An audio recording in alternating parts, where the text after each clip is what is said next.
The year was 2347, and humanity had spent nearly 2 centuries living as peaceful members of the Galactic Concord. This was a coalition of 12 spacefaring species who had agreed to work together for trade and mutual protection. Earth's colonies stretched across 47 worlds, and humans were known throughout the galaxy as diplomats, traders, and problem solvers. They had willingly reduced their military forces to small defense fleets because the Concord promised collective security. Humanity believed in this promise with all their hearts. They trusted their alien partners completely and without question. Admiral Jack Morrison was a tired man of 62 years with gray hair and kind eyes that had seen much of the galaxy. He stood on the bridge of the diplomatic vessel, Horizon's Grace, and watched the blue and green planet of New Geneva spinning slowly below. This colony world was home to 8 million human souls who had built something beautiful far from Earth.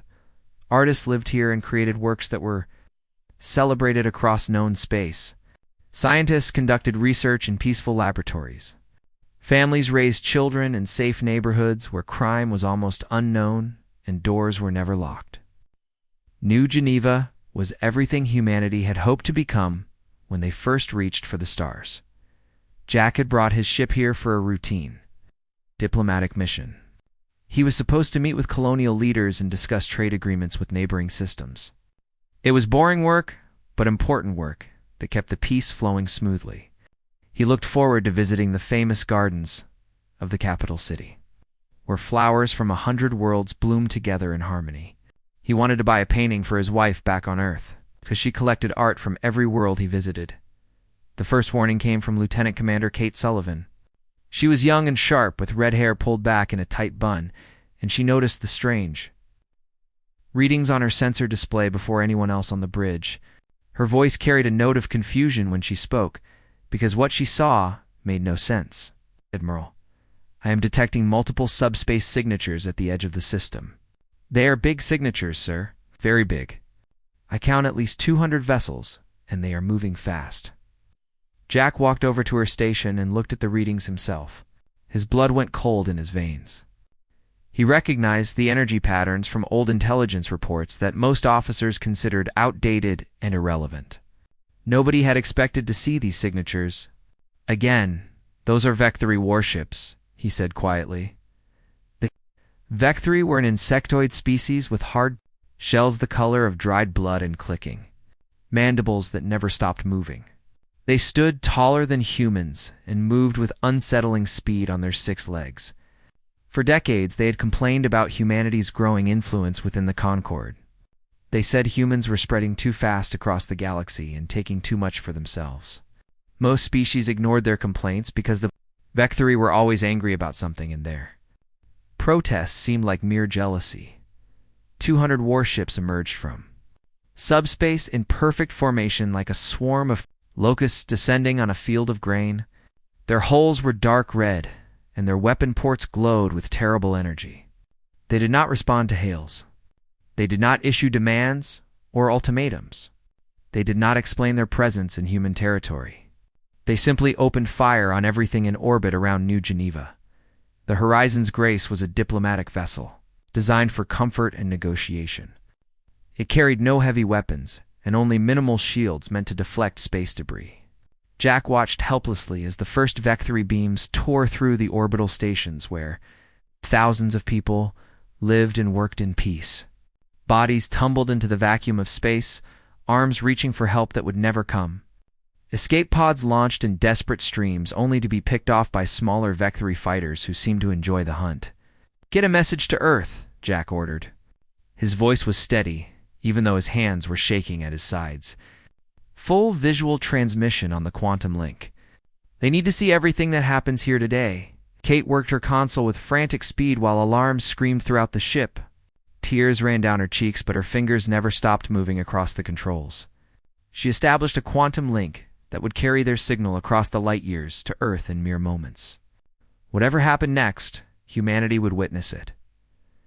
On the planet below, the bombing had begun.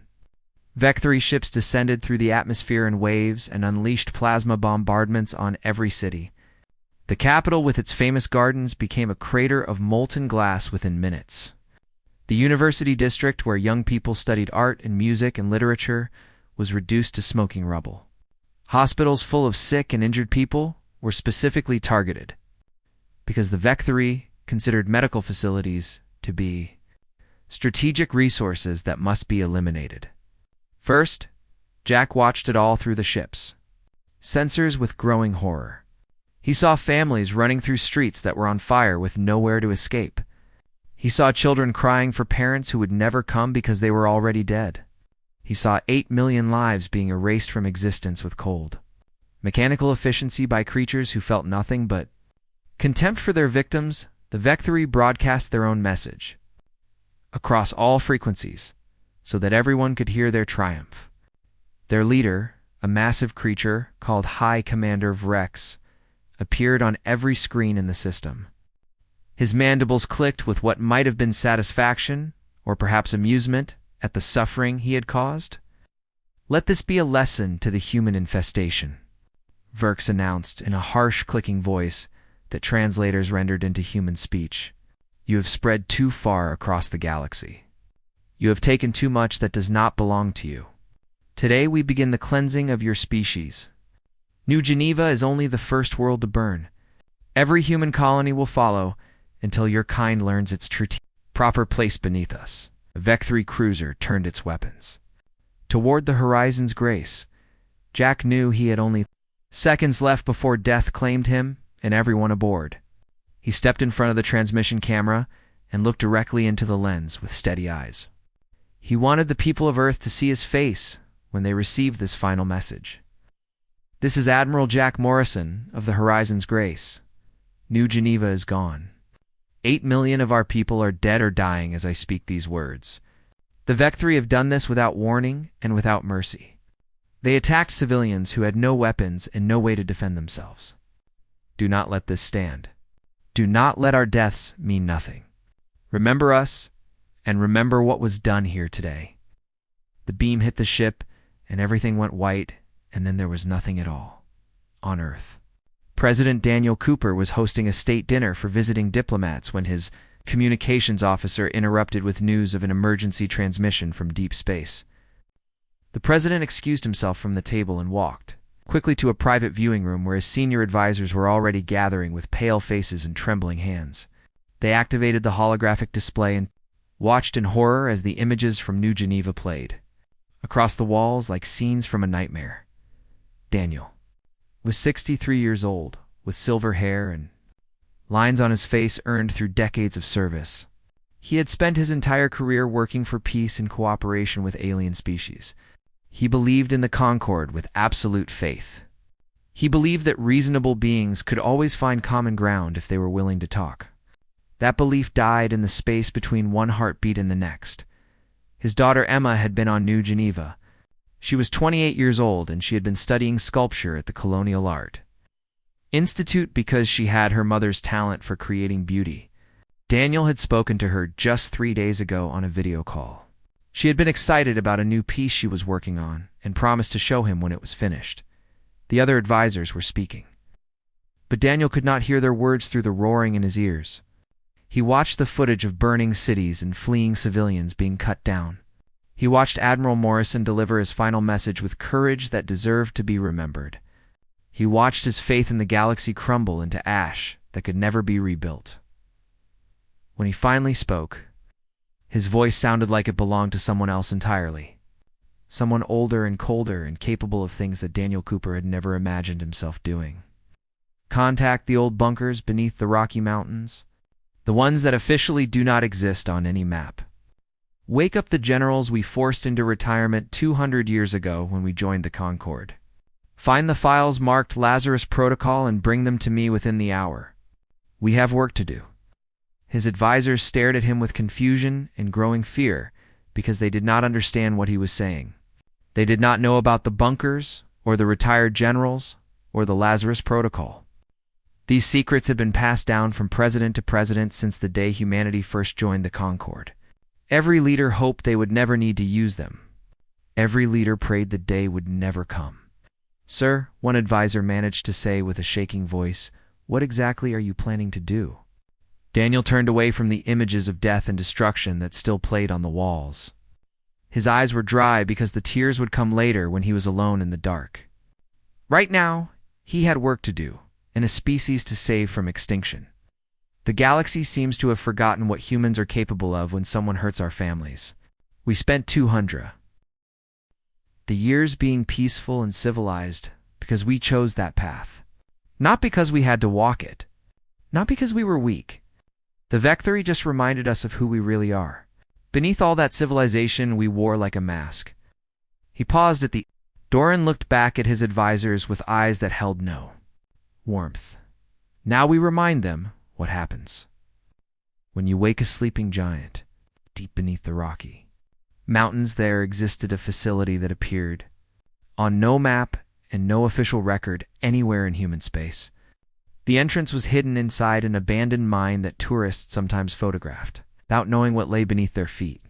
Armed guards in unmarked uniforms protected tunnels that stretched for miles underground into the heart of the mountain. These guards had spent their entire careers waiting for an activation code that most of them believed would never come in their lifetimes.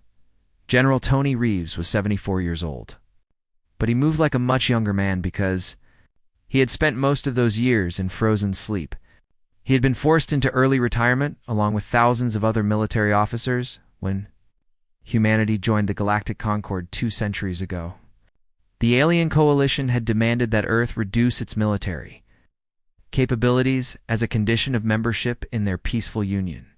Politicians eager for peace and prosperity had agreed without hesitation, because they could not imagine ever needing an army again. But some leaders had been wiser than the rest. They understood that peace was a gift that could be taken away at any moment by those who did not share peaceful intentions. They created the Lazarus Protocol in absolute secrecy, without telling the Concord, or even most of their own government. They built hidden facilities beneath mountains and oceans and deserts. They staffed them with soldiers who officially did not exist and would never be mentioned in any record. They developed weapons that violated every treaty humanity had ever signed with alien species. And then they waited for the day when all of this would be needed. Tony had spent 200 years in cryogenic sleep, aging only a few months, while the world above changed beyond recognition. When the revival team woke him and explained what had happened at the colony of New Geneva, he felt no surprise at all. He had always known this day would come eventually. The universe was not a kind place, and sooner or later someone would test humanity's apparent weakness. He had hoped he would be wrong, but he had prepared for being right. "Show me what we have built," he said to the young officer who escorted him through the facility with obvious nervousness. "Commander." Laura Bennett was 32 years old, and she had trained her entire life for this exact moment. Her parents had served in the hidden military before her. Her grandparents had helped build these very tunnels with their own hands. For 5 generations, her family had kept the secret and prepared for the day when humanity would need warriors again instead of diplomats. She led Tony through blast doors that weighed hundreds of tons each and could withstand nuclear strikes. They walked past laboratories where scientists in white coats worked on projects that would terrify the Galactic Concord if they ever learned such things existed. They descended in elevators that dropped for nearly a mile before reaching the main shipyard that had been carved from solid rock. Tony stopped walking when he saw what waited in the massive underground cavern. His breath caught in his throat despite all his years of experience. Row after row of warships sat in cold storage, their black hulls absorbing the light from overhead fixtures like hungry shadows. These were not the small patrol vessels that humanity showed to the galaxy during inspections. These were predators built for one purpose only, and that purpose was absolute destruction. "We call them the Black Fleet," Laura explained with quiet pride in her voice. 300 vessels ranging from fast frigates to full dreadnoughts, 4 kilometers long. Each one is equipped with weapons that the Concord has never seen and cannot counter with anything they possess. They have been maintained in perfect condition for 2 centuries by crews who knew their day would come. Tony walked along the observation platform and studied the nearest ship with the eye of a man who understood war.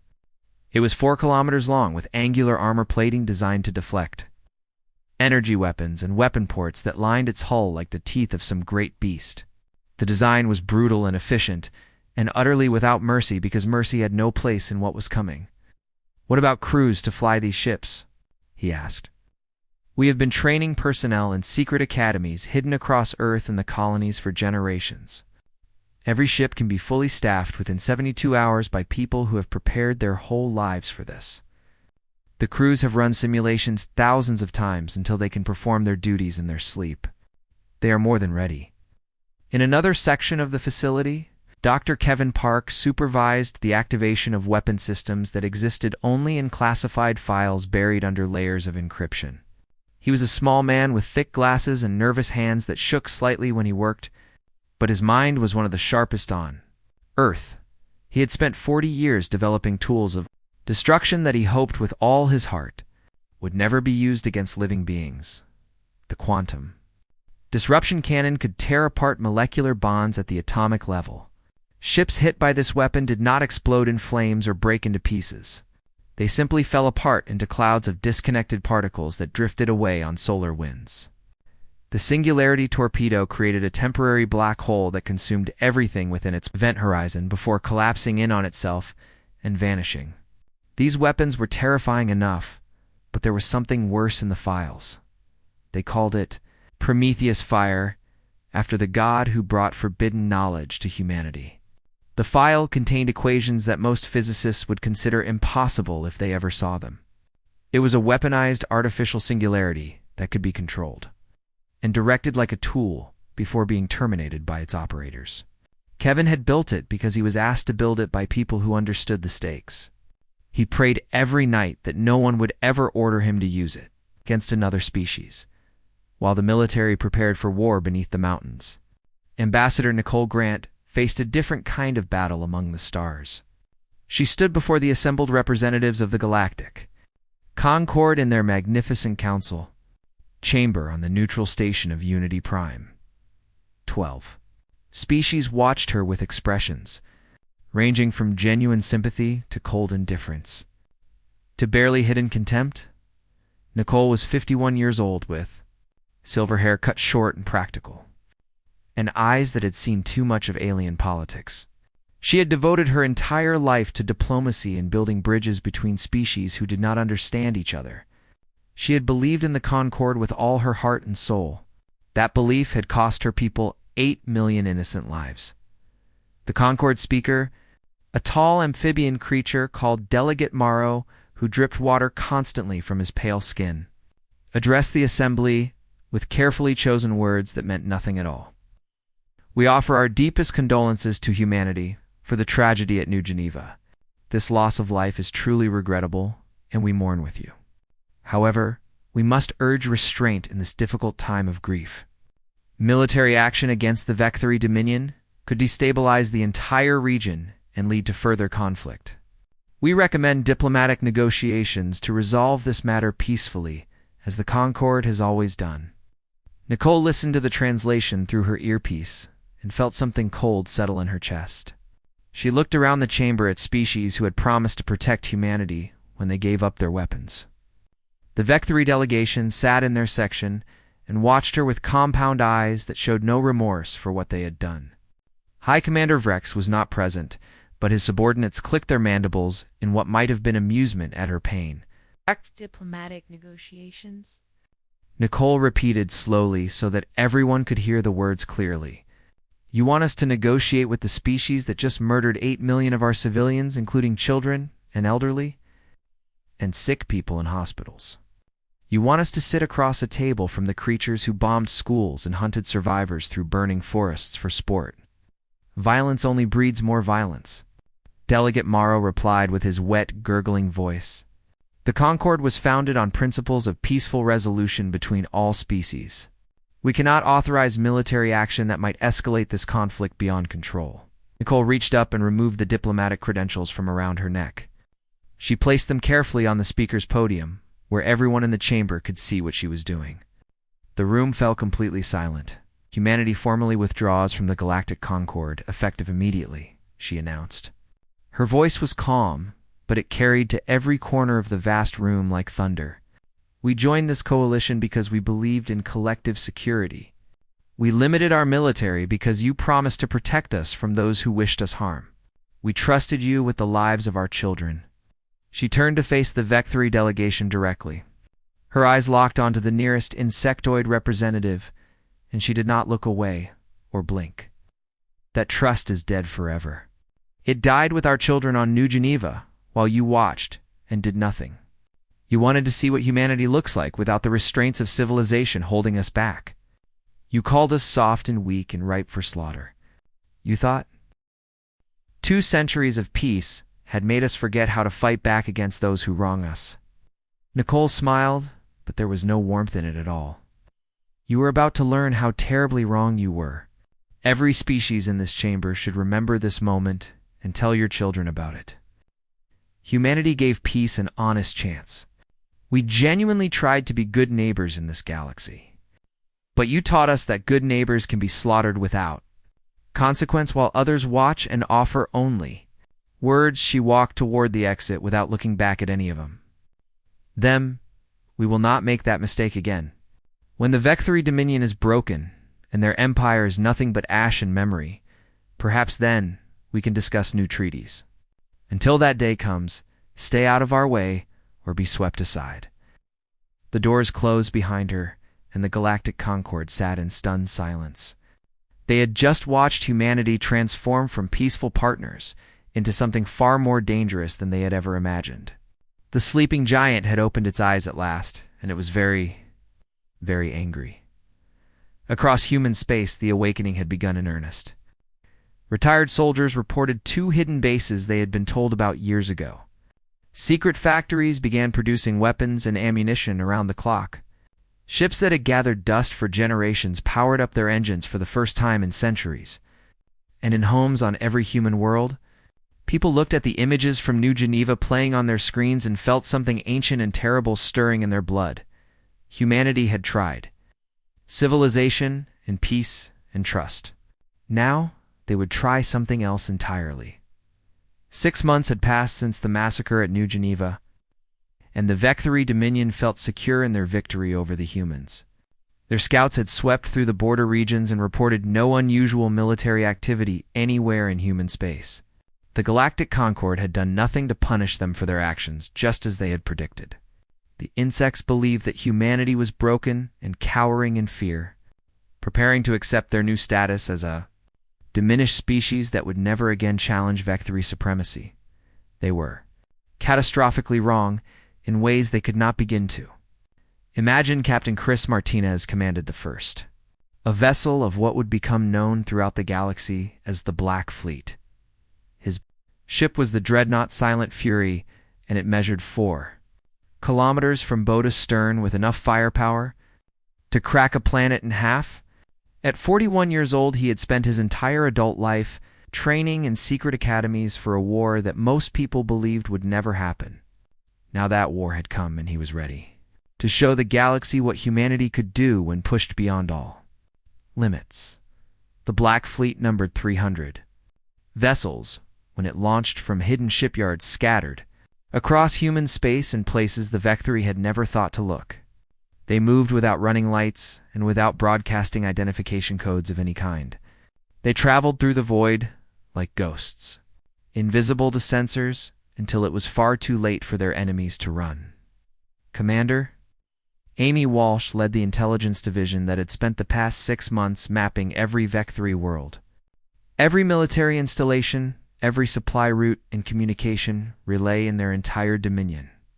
While the insects celebrated their victory and planned future attacks on human colonies, humanity had been watching and learning and preparing. They knew the location of every Vecthory base. They knew the patrol schedules of every Vecthory fleet.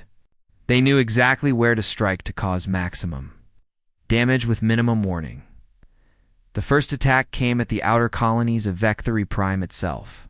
27 worlds fell in a single, coordinated assault that happened so fast the Vecthory High Command did not receive word of the first attack before the last one was already complete. Human warships appeared from nowhere and unleashed weapons that the insects had never encountered before. Quantum disruption cannons tore their defense platforms apart at the molecular level. Singularity torpedoes swallowed entire. Formations of ships in miniature black holes that left nothing behind. Human ground forces descended on the conquered worlds. Dropships painted black as night. They wore powered armor that made them stronger and faster than any unaugmented soldier, and they carried weapons that could punch through Vectri shell plating like paper. Autonomous combat drones supported their advance with precise fire that never missed its targets. But here was the thing that confused the Vectri completely. Unlike their own forces at New Geneva, the humans did not slaughter civilians. They captured military personnel and secured government buildings, but they left ordinary Vectri citizens alone. They established defensive perimeters around population centers and broadcast messages in the Vectri language telling civilians to remain calm and stay indoors until the fighting ended. The humans broadcast a simple message to the Vectri High Command on all frequencies. Surrender now, and this ends. Refuse and face escalation beyond anything you can imagine. The choice is yours to make. High Commander Vrex received this message in his throne room on Vectri Prime. He clicked his mandibles in what passed for laughter among his kind. These soft humans thought they could threaten the Dominion with a few surprise attacks. They had won some small victories, but the Vectri had reserves that numbered in the thousands of ships. They would crush this pathetic rebellion and finish what they started at New Geneva. As a response to humanity's demand for surrender, Vrex ordered the execution of all human prisoners that Vectri forces had captured during the New Geneva Massacre. There were over 3,000 of them being held in camps across the Dominion, survivors who had been kept alive for interrogation and eventual sale as slaves. Vrex had them all killed slowly and painfully while cameras broadcast every moment across all frequencies. This is our answer to human demands, Rex announced over the transmission as screaming filled the background. Every human in our space will die the same way. Your species has no future. General Tony Reeves watched this transmission from his command ship deep in Vectri territory.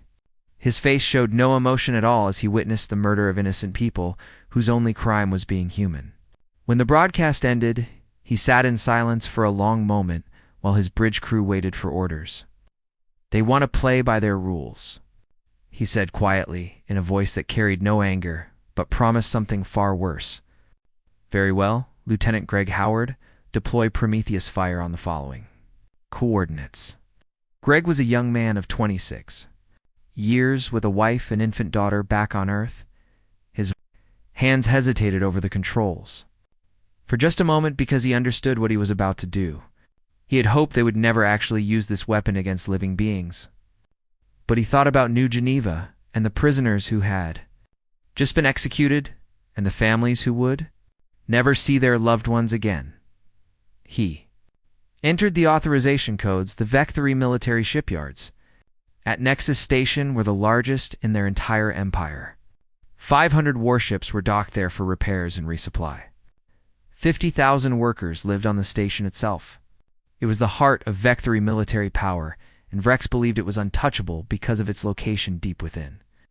Dominion space, Prometheus fire, was not a bomb or a missile or anything the galaxy had seen before. It was a weaponized artificial singularity, a controlled black hole that could be created and directed and then terminated when its work was done. The weapon package was small enough to fit in a standard torpedo casing, but its effects were beyond comprehension. The singularity activated at the exact center of Nexus Station. For 3 seconds that felt like eternity, a black hole existed where the station had been.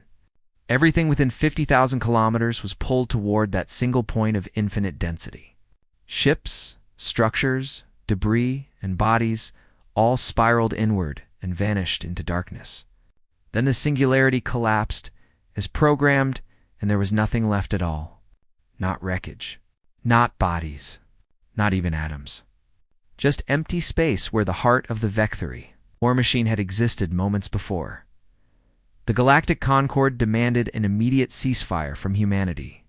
Their delegates sent urgent messages, insisting that such weapons violated every principle of civilized warfare. They threatened sanctions and isolation if humanity did not stop this campaign of destruction immediately. Earth's response was to broadcast the footage from New Geneva on repeat across all frequencies.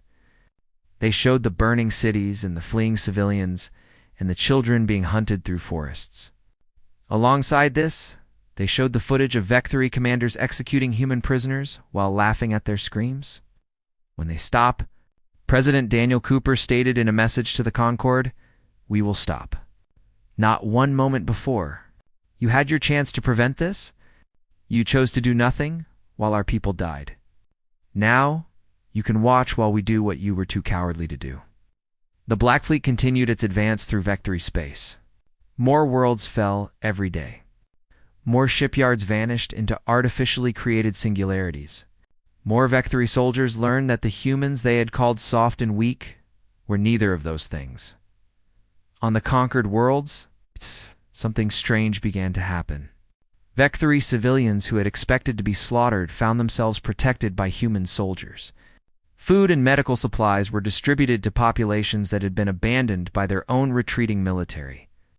Human administrators established order and made clear that no harm would come to those who did not resist. This confused the Vectory more than the weapons did. They could understand enemies who came to kill and destroy. That was the way of the universe as they knew it. But enemies who conquered without massacring and ruled without cruelty made no sense to their insectoid minds. General Tony Reeves understood what he was doing and why. Humanity was fighting a war, but they were also sending a message to every species in the galaxy. The message was simple. We are not like the Vectory. We will destroy those who attack us, but we will not become monsters in the process. We are better than that, even in our darkest hour. But the Black Fleet remained ready to deploy Prometheus fire again, if necessary. The Vectory had awakened something in humanity that could not be put back to sleep. They had wanted to see humans without the mask of civilization. Now they were seeing it. And they were afraid. The war that followed was unlike anything the galaxy had witnessed in 10,000 years of recorded history. Human forces advanced through Vectory space with methodical precision that terrified military analysts from every species. World after world fell to the Black Fleet and the ground armies that followed. The Vectory had numerical superiority with more ships and more soldiers than humanity could match. But the humans had technology their enemies could not comprehend and a cold fury that burned without flickering. Commander Beth Turner led the ground assault on Vectory Prime itself, the homeworld of the species that had murdered 8 million innocent people on New Geneva. She was 38 years old with short brown hair and scars on her face from battles fought in hidden training facilities. Her soldiers called her the Iron Lady because she never showed fear and she never showed mercy to armed enemies. Her division moved through the capital city while Vectory civilians fled in terror, through streets choked with smoke and debris. Every human soldier had memorized the images from New Geneva before deploying. They carried that weight with them as a reminder of why they fought and what had been done to justify this invasion. But Beth also carried orders that separated humanity from their enemy. In ways the Vectory could not understand. Military targets only. Civilian infrastructure was to be preserved whenever possible. Medical facilities and food distribution centers were completely off-limits to attack. Those who surrendered were to be taken prisoner and treated according to human conventions. Of war that dated back centuries. "We are not them," she told her. Soldiers, before the assault began, in a voice that carried across the landing zone, "We will never become them, no matter how much hate we carry in our hearts.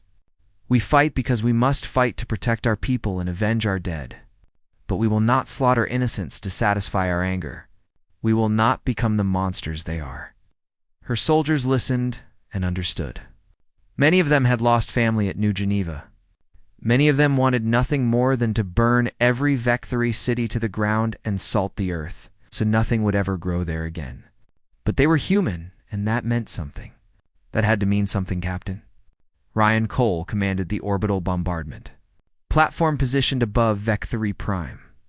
From his station, he could see the entire planet spread out below him like a blue and green marble. He had the capability to reduce every city to ash within hours and repay the massacre of New Geneva 1,000 times over. His finger hovered over the fire controls more than once as he watched his fellow soldiers dying in ground combat that could have been avoided with a simple Command. Dr. Lisa Morgan was the civilian oversight officer assigned to his command. She was there to ensure that the rules of engagement were followed even when following them cost human lives. She watched Ryan struggle with the temptation to end the war.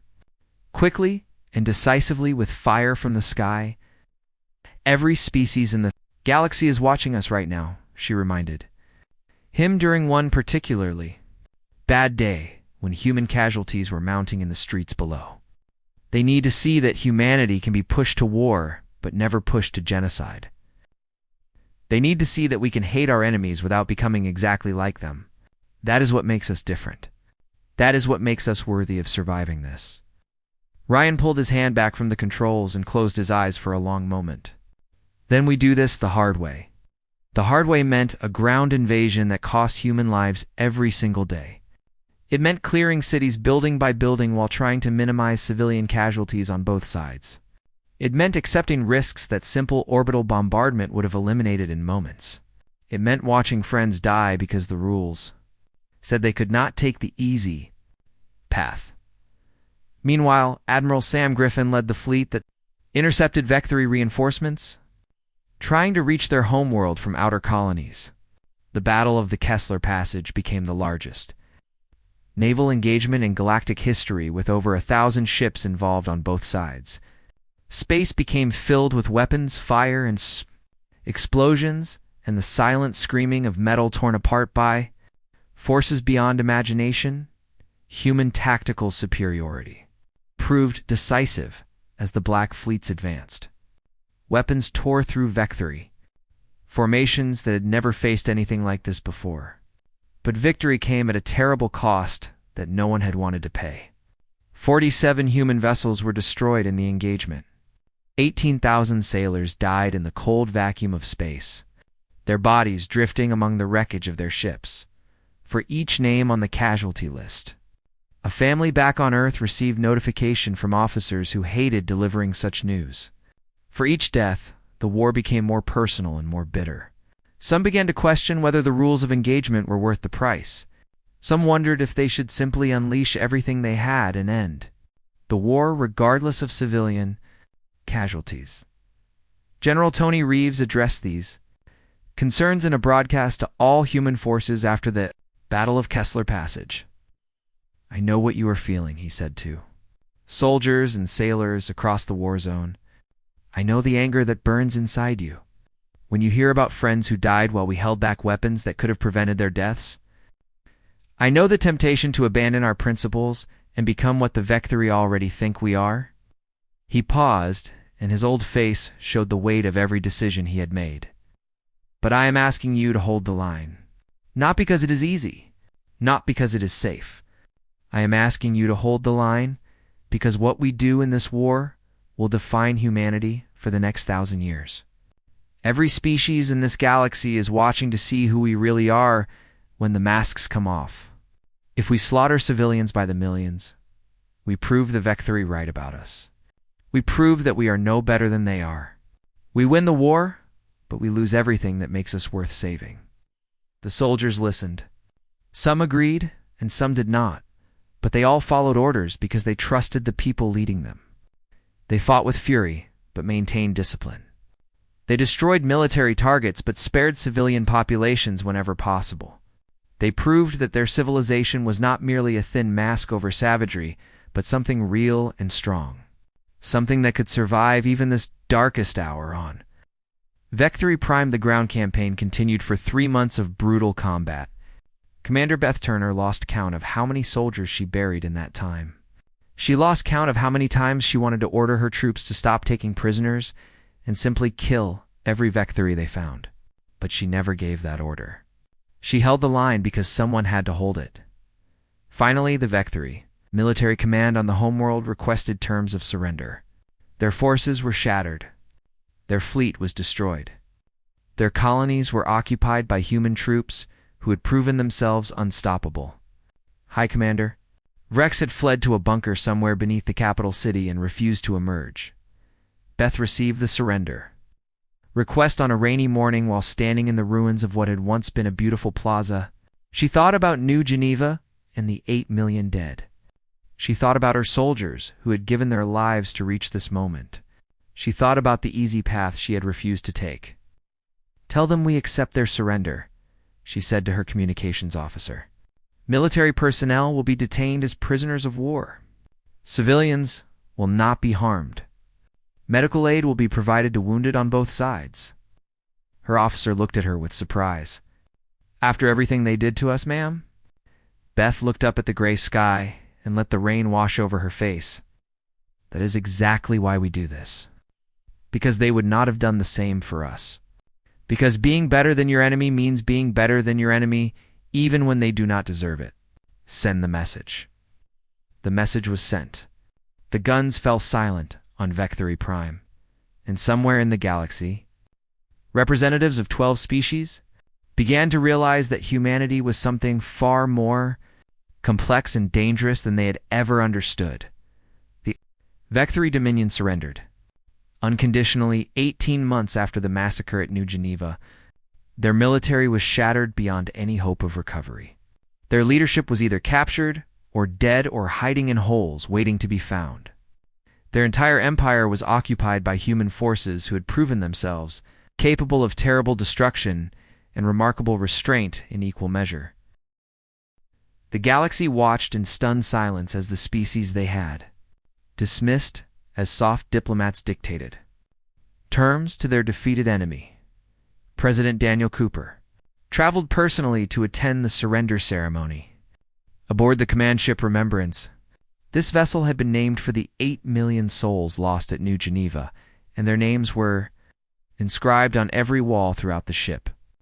Standing beside the president were representatives from every human colony world, including survivors who had somehow escaped New Geneva's destruction. These survivors stood with heads held high because their suffering had not been in vain. High Commander Vrex was brought before the assembled humans in chains, designed for his insectoid body. He had been found hiding in a bunker 300 meters beneath the surface of Vecturi Prime, surrounded by loyal guards who had died trying to protect him. The creature who had ordered the deaths of 8 million innocents now stood silent and defeated before those he had tried to exterminate. The terms of surrender were harsh but not cruel. The Vecturi military was disbanded permanently, with all weapons and ships turned over to human forces. The leadership, including Vrex, and all commanders who had participated in the New Geneva massacre, would face war crimes tribunals judged by representatives from multiple species. Reparations would be paid to the families of every victim for the next 100 years. And a permanent human military presence would remain in Vecturi space for a century to ensure compliance with all terms. They believed you could slaughter our people without consequence. President Cooper addressed the defeated Vecturi leadership in a voice that carried across the Great Hall of the Remembrance. "You believed we were too civilized to fight back against your aggression. You looked at 2 centuries of peace and saw weakness instead of choice." He paused and looked at Vrex directly with eyes that held no hatred but no mercy either. "You were wrong about us. We were civilized by choice, not by inability to be otherwise. We chose peace because we understood what the alternative looked like. We had seen enough war in our history to know its true cost. But you taught us that some enemies cannot be reasoned with or negotiated with. Some enemies can only be defeated utterly. That is the lesson we have learned from you." Vrex said nothing. His compound eyes stared at the floor, and his mandibles hung slack. The proud conqueror had become a broken prisoner waiting to learn his fate. Ambassador Nicole Grant returned to the Galactic Concord 3 weeks after the surrender ceremony, though not to rejoin the coalition. She came to deliver humanity's new terms for any future diplomatic relationship with the species who had watched New Geneva burn and done nothing to help. Not humanity.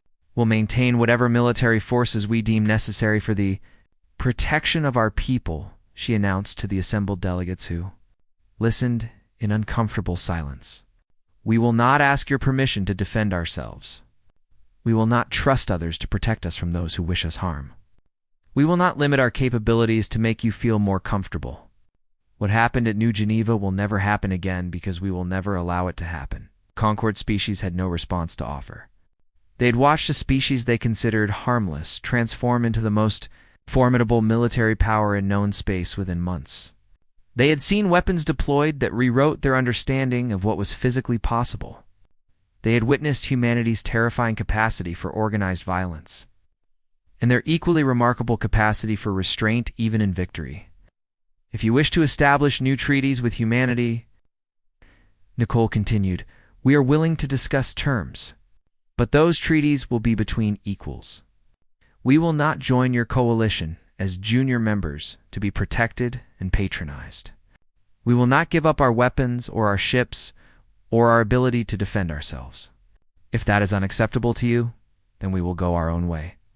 The Concord accepted humanity's terms because they had no other choice. General Tony Reeves retired from military service 6 months after the war ended. He returned to Earth to help rebuild the military academies that had been ceremonial for 2 centuries into proper training institutions. Every cadet who passed through those academies learned the lessons of New Geneva, that peace required strength to maintain it, that civilization was worth defending with everything you had, and that humanity would never again be caught unprepared for war. Commander Laura Bennett took command of the Black Fleet, which now operated openly as Earth's primary defense force. The hidden shipyards became official military installations. The forbidden technologies became standard equipment for human vessels. The sleeping giant would never sleep again because the cost of sleeping had been 8 million lives. On the first anniversary of the New Geneva Massacre, President Cooper led a memorial service on the rebuilt colony world. Human settlers had returned to the planet they called New Geneva, because surrendering that name would mean letting the Vec3 win in some small way. Cities were being rebuilt where craters had been. Gardens were being planted where ashes had fallen. Life was returning to a world that had known so much death. 8 million names were read aloud during the memorial service. This process took 3 days and 3 nights without pause, because every name deserved to be spoken and remembered. Families wept for those they had lost. Soldiers saluted the innocent dead who had not been able to defend themselves. And humanity remembered both what they had lost and what they had become because of that loss. A young girl named Sophie Cooper, the president's granddaughter and the niece of Emma, who had died on New Geneva, asked her grandfather a question that many children were asking across human space. Why did the Vectheri attack the colony when the people there were not soldiers? Daniel knelt down to look his granddaughter in the eyes. She was only 8 years old, but she deserved an honest answer, because they thought being peaceful meant being weak, he told her. They saw us talking instead of fighting, and they decided that meant we could not fight at all. They learned they were wrong.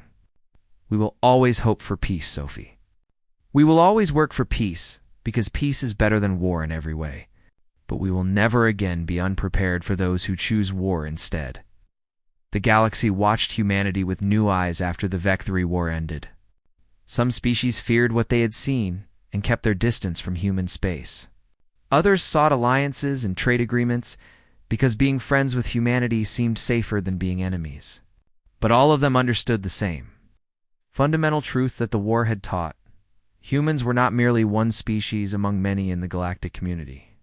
They were a civilization that had looked into the abyss of their own potential for violence and chosen to remain. Something better while proving they could descend into that abyss if necessary. They had shown they could wage total war without committing genocide.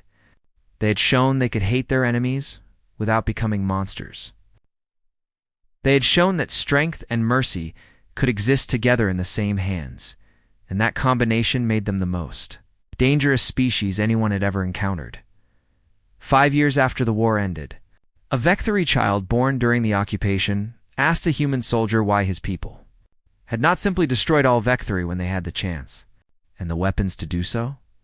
Sergeant Paul Mitchell considered the question carefully.